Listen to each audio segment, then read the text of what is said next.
യഥാർത്ഥത്തിൽ ശബരിമല വിഷയത്തിലെ സർക്കാരിന്റെ മുഴുവൻ കള്ളക്കളികളും ഓരോ മണിക്കൂർ കഴിയുമ്പോഴും പുറത്തു വന്നുകൊണ്ടിരിക്കുക. ഇനി അടിയന്തരമായി ഗവൺമെന്റ് ചെയ്യേണ്ടത് ദേവസ്വം മന്ത്രി സ്ഥാനത്ത് നിന്നും ദേവസ്വം ബോർഡിന്റെ പ്രസിഡന്റ് സ്ഥാനത്ത് നിന്നും ഇപ്പോ നിലവിലുള്ള ആളുകളെ നീക്കം ചെയ്യാൻ തയ്യാറാവണം. അതും കൂടെ നീക്കം ചെയ്താൽ അവരുടെ കൂടെ അസാന്നിധ്യത്തിൽ നടക്കുന്ന അന്വേഷണത്തിൽ കൂടുതൽ കാര്യങ്ങൾ വെളിപ്പെടും. ഇപ്പൊ ഒരു കാര്യം, ഇതൊരു സർക്കാർ സ്പോൺസേഡ് തട്ടിപ്പാണ് എന്ന് വിശ്വസിക്കാൻ മാത്രം കാരണങ്ങൾ ഈ നാട്ടിലെ ജനങ്ങൾക്ക് കിട്ടിയിട്ടുണ്ട്. വലിയ വഞ്ചനയാണ് ശബരിമലയോടും അയ്യപ്പനോടും വിശ്വാസികളോടും ഈ ഗവൺമെന്റ് കാണിച്ചത്. അയ്യപ്പ സംഗമത്തിന്റെ കാരണം തന്നെ എന്താന്ന് ചോദിച്ചാൽ, നമ്മളെല്ലാവരും കരുതിയിരുന്നത് തെരഞ്ഞെടുപ്പ് തോൽവിയുടെ വെപ്രാളം മാത്രമായിരിക്കും എന്നുള്ളതാണ്. പക്ഷെ തെരഞ്ഞെടുപ്പ് തോൽവിയുടെ വെപ്രാളം മാത്രമല്ല, ഇതിനെ മറച്ചു പിടിക്കാൻ, കാരണം അവർക്കറിയായിരുന്നു ഇത് പുറത്തു വരാൻ പോവുകയാണെന്നുള്ളത്. അപ്പൊ ഈ തട്ടിപ്പ് മറച്ചു വെക്കാൻ തോന്നിയ പ്രേമമാണ് പെട്ടെന്ന് അയ്യപ്പ സംഗമത്തിലേക്ക് നയിച്ചത്. പക്ഷെ അതുകൊണ്ട് മറച്ചു വെക്കാവുന്ന ഒരു തട്ടിപ്പല്ല ഉണ്ടായിട്ടുള്ളത്. കോടിക്കണക്കിന് രൂപയുടെ മുതലാണ്, അയ്യപ്പന്റെ സ്വത്താണ് ഇവിടെ മോഷ്ടിക്കപ്പെട്ടിട്ടുള്ളത്. അപ്പൊ അതിന് കൂട്ടുനിന്നത് ആരാണ്?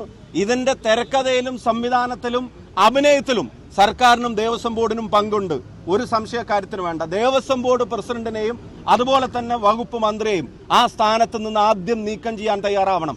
എന്നിട്ട് സ്വതന്ത്രമായ ഒരു അന്വേഷണം നടക്കണം, ഹൈക്കോടതിയുടെ മേൽനോട്ടത്തിൽ നടക്കണം. സർക്കാരിന്റെ വിജിലൻസും ഇതിനെ അന്വേഷിച്ചാൽ, ദേവസ്വം ബോർഡിന്റെ വിജിലൻസും ഇതിനെ അന്വേഷിച്ചാൽ ഒരു കാര്യം വ്യക്തമാണ്, മോഷ്ടിച്ചവനെ തന്നെ അന്വേഷണ ഉത്തരവാദിത്വം ഏൽപ്പിക്കുന്നത് പോലെയായിരിക്കും. അതുകൊണ്ട് ആ അന്വേഷണത്തിൽ കാര്യമില്ല, സ്വതന്ത്രമായ അന്വേഷണം നടക്കണം, ഹൈക്കോടതിയുടെ മേൽനോട്ടത്തിലായിരിക്കണം. ഞങ്ങള് വലിയ പ്രതിഷേധത്തിന് നേതൃത്വം നൽകാൻ പോവുകയാണ്.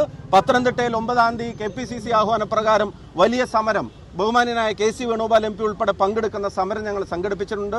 അത് സംസ്ഥാന വ്യാപകമായി അതിനെ ഞങ്ങൾ വ്യാപിപ്പിക്കും. സമര പോരാട്ടങ്ങൾ ഞങ്ങൾ ഉണ്ടാകും. ഈ ചതി, ഈ വഞ്ചന ഗവൺമെന്റിന്റെ അറിവോടെ എന്ന് ഇപ്പോൾ നമുക്ക് എല്ലാവർക്കും സംശയം തോന്നുന്ന തരത്തിൽ വെളിവാക്കപ്പെട്ടുകൊണ്ടിരിക്കുന്ന ഓരോ കാര്യങ്ങളും അതിന് മറുപടി പറയിക്കാനുള്ള പ്രതിഷേധം അടുത്ത ദിവസങ്ങൾ കേരളത്തിലുണ്ടാവും.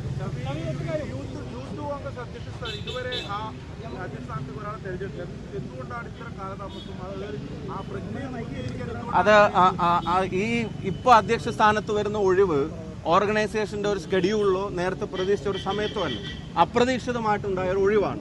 തെരഞ്ഞെടുപ്പ് കഴിഞ്ഞ ശേഷം ഉണ്ടായ ഒരു സ്ഥാനമാറ്റം, അപ്രതീക്ഷിതമായ സ്ഥാനമാറ്റം. അപ്പോൾ അത് എല്ലാവരുമായി ചർച്ച ചെയ്ത് IYC അതിന്റെ തീരുമാനം എടുക്കും. അതിന്റെ ചർച്ചകൾ പുരോഗമിക്കുന്നുണ്ട്.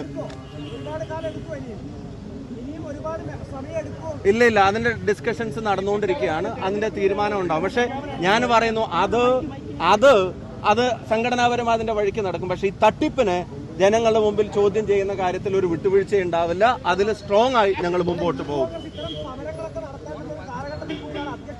താങ്കളുടെ ശ്രദ്ധയപ്പെടാഞ്ഞിട്ടാണ്. യൂത്ത് കോൺഗ്രസ് സമരം ഇന്നലെ ഉണ്ടായിരുന്നു, ഇന്ന് അതിന്റെ വാർത്തയുണ്ട്.